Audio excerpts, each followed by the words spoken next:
या ठिकाणी माननीय जेठ शिक्षक Sawant sir, Chopade sir, Poddar sir, Narul madam, सर्व शिक्षक शिक्षकांना विनंती की आपण या कार्यक्रमास सुरुवात करूया. डॉक्टर बाबासाहेब आंबेडकर यांच्या प्रतिमेचं पूजन करून.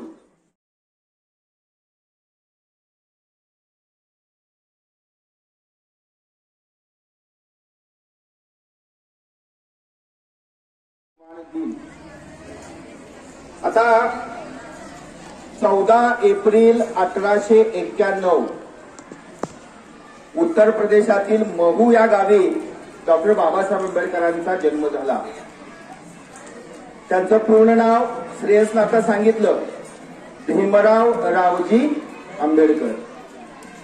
विद्यार्थी मित्रांनो, ते जरी सैन्यात असले तरी घरी 18 विश्व दारिद्र्य होतं.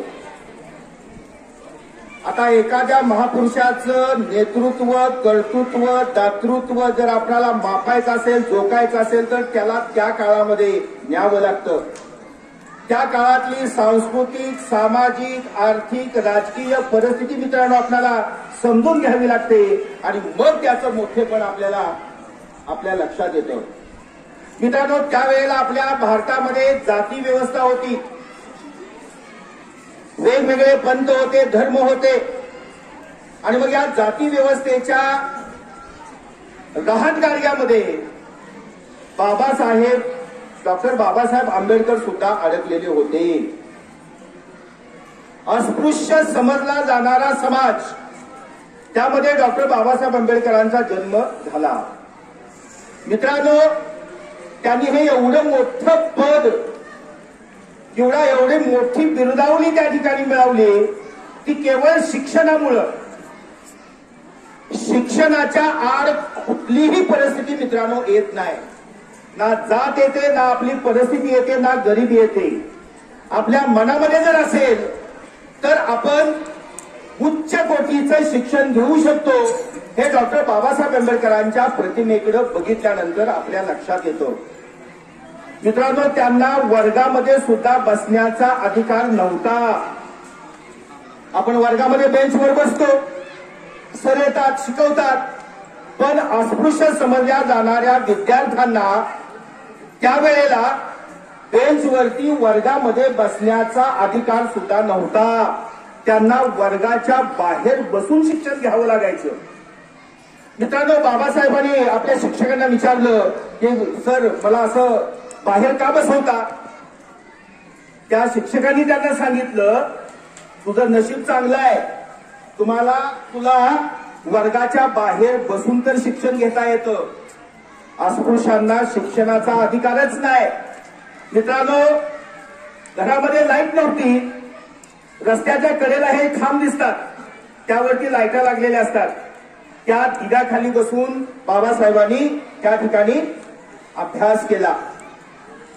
प्रत्येक परीक्षा ते पास झाले आपल्या बुद्धीच्या जोरावरती. आणि बडोद्याचे संस्थानिक जे होते सयाजीराव गायकवाड यांच्याकडून त्यांना शिष्यवृत्ती मिळाली आणि त्या शिष्यवृत्तीवर ते परदेशामध्ये शिक्षण घेण्यासाठी गेले.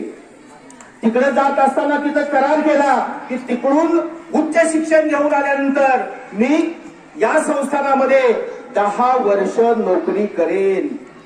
परंतु मित्रांनो, भारताचे एक सार्वभौम,